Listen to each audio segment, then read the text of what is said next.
Every Thursday, an unassuming old man quietly appears at the SEAL training compound, dressed plainly and blending into the background. Most people assume he is just a local or a retired staff member, unaware of the extraordinary past he carries. It is only when a rookie named Myers notices the distinctive trident tattoo on the man's arm, the iconic symbol of the SEALs, that the truth begins to emerge. This mysterious visitor is Thomas Harrow, a legendary former SEAL who took part in classified operations long kept in the shadows. Without seeking recognition, Harrow's silent presence inspires the new generation, transforming attitudes and discipline within the team. When he finally stops coming, he leaves behind a coin and a note. Still watching, a lasting message that his legacy and spirit endure beyond his visible presence. He appeared every Thursday without fail, a solitary figure on the outskirts of the SEAL training compound, blending into the background like a shadow no one quite noticed.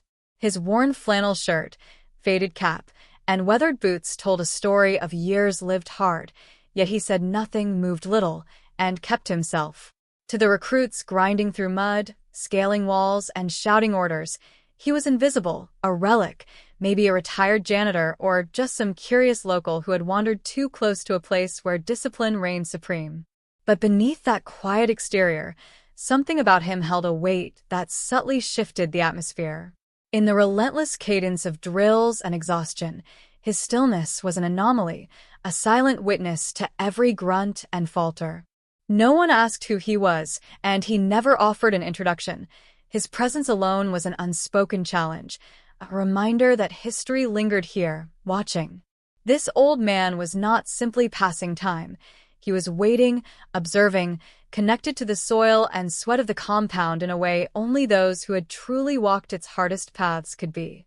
His arrival each week was less a visit and more a ritual, a call to attention for those willing to see beyond the surface, signaling that this was no ordinary man, but a guardian of a legacy written in silence and scars. One scorching afternoon, as the relentless sun bore down on the training compound, a young recruit named Myers found himself inexplicably drawn to the old man who stood like a sentinel at the perimeter fence. Amid the grueling drills and pounding boots, Myers' eyes caught a subtle movement. The old man's rolled-up sleeve shifted just enough to reveal a glimpse of ink on his forearm. It was no ordinary tattoo. It was a trident, sharp and precise, fading into the leathery skin like a secret etched by time itself. This was not a mark chosen lightly or worn for show. It was a symbol earned through sacrifice and hardship, one that carried a weight far beyond its simple design. The realization struck Myers like a lightning bolt. This man was not a forgotten local or some idle observer. He was part of a lineage, a silent guardian who had walked the most dangerous paths long before any of the recruits had ever dreamed of lacing their boots.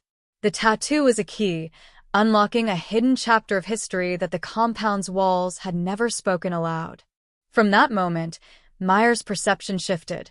He no longer saw the old man as invisible, but as a living monument to endurance, resilience, and honor. This discovery ignited a quiet reverence, planting a seed of understanding that some battles are fought not in the light of recognition, but in the shadows of unspoken valor. The tattoo was more than ink. It was a legacy, and Myers felt the weight of it settle deep within him, challenging him to rise to the standards of those who bore such marks before him.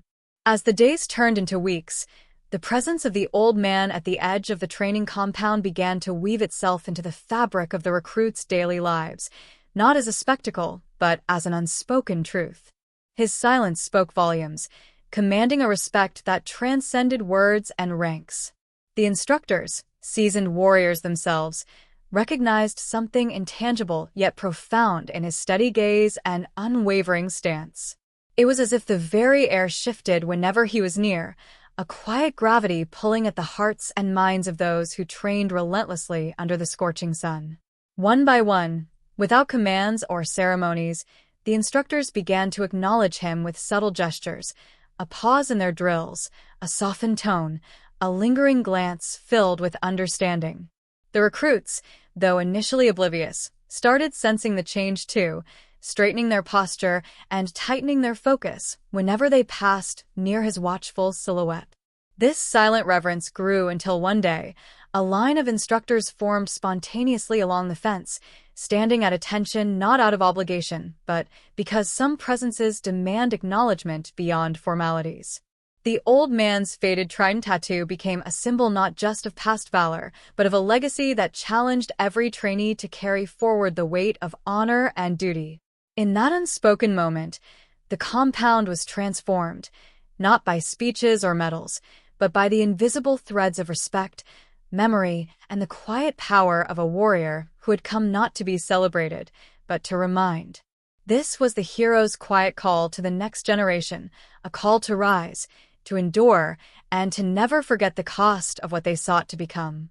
Beneath the surface of the old man's quiet presence lay a past shrouded in shadows and silence, a hidden chapter known only to a few. As Myers delved deeper into the sparse records and whispered legends, the pieces of a puzzle began to fall into place, fragments of a life spent in the most clandestine and perilous operations. The name Thomas Harrow surfaced, linked to covert missions in the dense jungles of Laos during an era when such endeavors were buried in secrecy, erased from official history. No medals adorned his chest, no public accolades marked his service. Instead, his legacy lived in classified files and the memories of those few who dared to speak in hushed tones. Harrow's tattoo, the trident, was not just a symbol of elite status, but a silent testament to battles fought in the shadows, where victory was measured in survival and sacrifice rather than recognition. Myers felt the weight of this revelation settle like a mantle upon his own shoulders, understanding that the old man's visits were not about nostalgia or idle watchfulness, but a vigil for the future, ensuring that the next generation could bear the burdens he once carried. This secret history transformed the old man from a mere observer into a guardian of legacy, a living link between past and present, whose silence was as profound as the missions he'd undertaken. In uncovering this truth, Myers came face to face with the hidden costs of heroism and the enduring power of unspoken sacrifice. The old man's presence at the training compound was more than just a weekly ritual. It was the living embodiment of a legacy that stretched far beyond the bounds of time and memory. His silent watchfulness became a beacon for the recruits and instructors alike, a reminder that the path they walked was paved with sacrifice and unyielding commitment. Each movement he observed, every subtle shift in posture or falter in discipline, was a lesson in the weight of responsibility carried by those who answered the call to serve. The brass plaque they installed quietly at the fence, reserved until he says otherwise, was not merely a marker but a symbol of respect, a tangible acknowledgement of the invisible debt owed to those like him who fought unseen battles. As weeks turned into months, the old man's influence seeped into the very culture of the compound.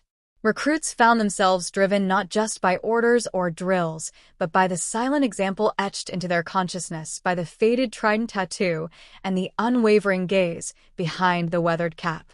His legacy was not written in medals or speeches, but in the discipline, honor, and quiet strength that began to define every recruit's journey. Even after his absence became permanent, the imprint he left endured, a testament to how true heroes do not seek recognition, but instead shape generations through presence, example, and the unspoken power of sacrifice.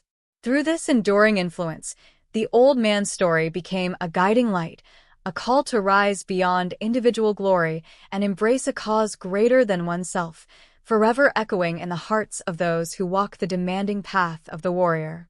When the old man finally did not appear one Thursday, an unspoken void settled over the training compound, as if the very air had lost a quiet guardian. Weeks passed with no sign of him, and the usual weight of his presence was replaced by a silence that spoke louder than any words ever could.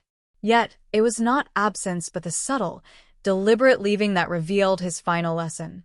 One evening, after hours, Myers returned alone to the spot where the old man had always stood, a place now etched with a small brass plaque that bore no name, no rank, only the solemn phrase, reserved until he says otherwise.